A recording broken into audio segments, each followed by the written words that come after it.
మరి ఈ రోజున అనేక సందర్భాల్లో అధికారులకు వినతి పత్రాలు ఇచ్చుకోవడమే తప్ప ఈ యొక్క భవన నిర్మాణ కార్మికుల కన్నీటి వేదన ఏ విధంగా కూడా అర్థం కాని పరిస్థితి అయింది.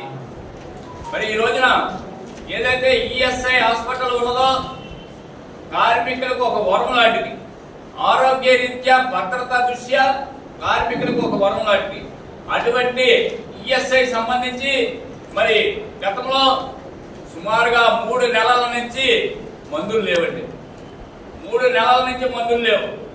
నేను 7వ తారీఖు 10వ నెల 2025న సూపరింటెండెంట్ గారికి, ఈఎస్ఐ సూపరింటెండెంట్ గారికి, అయ్యా మందులు లేవు, కార్మికులు అందరూ గొగ్గోలు పడుతున్నారు, ఆవేదన చెందుతున్నారు అని ఒక లెటర్ ఇవ్వడం జరిగిందండి. కనీసం ఈ రోజు వరకు కూడా ఒక షుగర్ మాత్రలు లేవు, ఒక బీపీ మాత్రలు లేవు, మరొకటి లేవు. ఇది ఎంత దారుణాది దారుణం అంటే ఒక కార్మికుడు మరి ఈఎస్ఐ హాస్పిటల్ సంబంధించి డబ్బులు కడుతున్నాడు, కనీసం ఆ కార్మికుడికి ఏ విధంగా కూడా మందుల విషయంలో న్యాయం చేయలేని పరిస్థితి అయింది.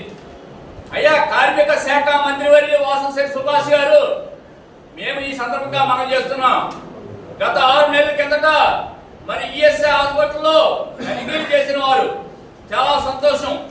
ఈ రోజున కార్మికులు పడుతున్న ఆవేదన, ఇబ్బంది, ఆరోగ్య రీత్యా కార్మికులకు డబ్బులు లేని పరిస్థితిలో ఉన్నప్పుడు ఈఎస్ఐ సంబంధించి వారు మరి టాబ్లెట్స్ ఏవైతే ఇవ్వాలో వారు ఇవ్వాలి.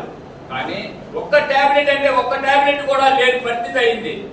ఇదే కనుక కంటిన్యూ జరిగితే మరొక వారం రోజుల్లో ఈఎస్ఐ హాస్పిటల్ గేటు ముందు ధర్నా చేయడం జరుగుతుందని ఈ సందర్భంగా మనం చేస్తున్నాం. అలాగే మరి మిత్రులు, మరి ఏదైతే భవన నిర్మాణ కార్మిక శాఖ డిపార్ట్మెంట్ ఉందో ఈ రోజున భవన నిర్మాణ కార్మిక శాఖ డిపార్ట్మెంట్ పూర్తిగా నిద్రావస్థలో ఉన్నది. ఎందువల్లంటే సంక్షేమ బోర్డు ఉన్నది. ఈ యొక్క చెస్ విధానంలో వచ్చిన డబ్బు అంతా కూడా సంక్షేమ బోర్డుకు వెళుతున్నది.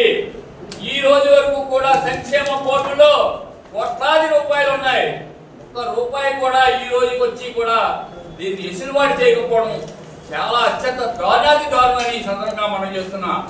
ఒక మ్యారేజ్ తీశారు, ఒక డెలివరీ తీశారు, ఒక యాక్సిడెంట్ అయినచో పరిహారం తీశారు, యాక్సిడెంట్ లో చనిపోయినచో పరిహారం తీశారు, సహజ మరణాన్ని తీశారు. ఈ రోజు కార్మికుడు చనిపోతే ప్రతి యూనియన్ కూడా రూపాయి చందా వేసుకొని ఆ కార్మికుడిని అంత్యక్రియలు తీసుకెళ్లే పరిస్థితి, దౌర్భాగ్య పరిస్థితి తయారైంది.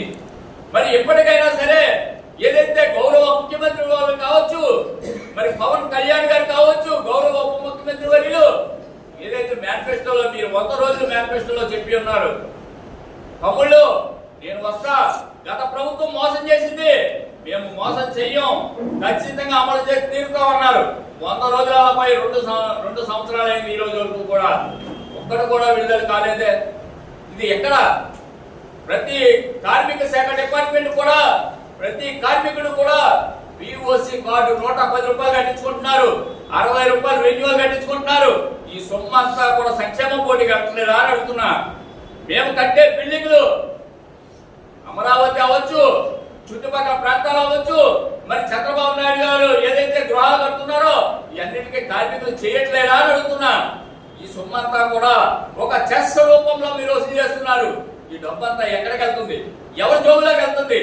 ఇది ఖచ్చితంగా మరి ఇంతకాలం నుంచి కూడా మేము అనేక పోరాటాలు చేస్తూనే ఉన్నాం. కానీ ఈ రోజు కూడా 1 రూపాయి అంటే 1 రూపాయి కూడా విడుదల చేయకపోవడం చాలా దుర్మార్గం అని సందర్భంగా మనం చేస్తున్నాం.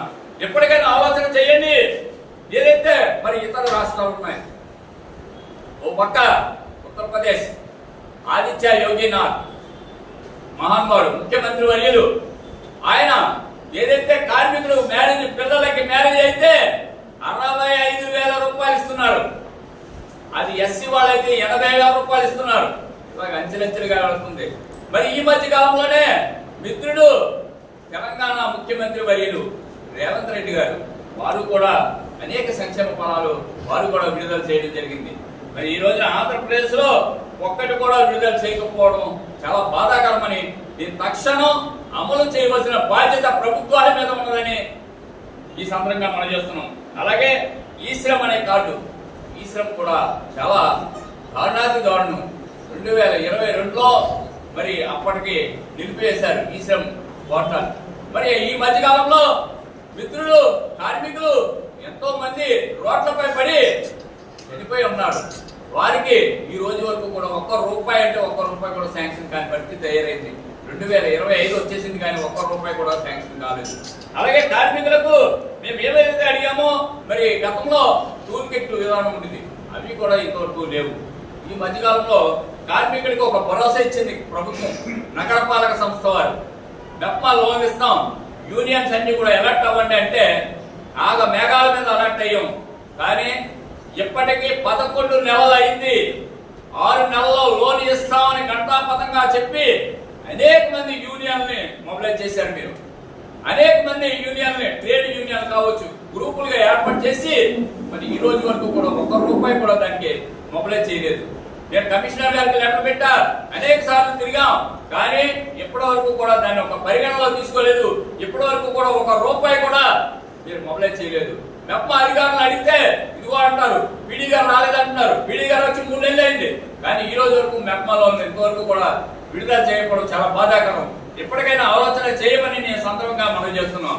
అలాగే ప్రభుత్వ పరంగా మాకు ఏదైతే సమస్యలు ఉన్నాయో ఈ సమస్యలన్నీ కూడా ఒక దారిని పెట్టండి మహానుభావ అని అడుగుతున్నాం. మరి ఈ రోజున ప్రజాప్రతినిధి మరి గౌరవనీయులైనటువంటి ఆదిరెడ్డి శ్రీనివాస్ గారు, అయ్యా భవన నిర్మాణ కార్మికులు అల్లాడిపోతున్నారు. మహేంద్రవరంలో మరి అనేక మంది ఇబ్బందులు పడుతున్నారు. వారి దృష్ట్యా గౌరవ ముఖ్యమంత్రి వర్యుల దగ్గరికి మీరు తీసుకెళ్లి ఈ యొక్క సమస్యను పరిష్కరించండి. మా యొక్క సమస్యలు అనేకమైన ఉన్నాయి. ఈ రోజున మరి ఏదైతే మంచి చేస్తారో మంచి అని చెప్పుకుంటాం తప్ప మరొక భావం కాదని ఈ సందర్భంగా మనం చేసుకుంటూ సెలవు తీసుకుంటున్నాం.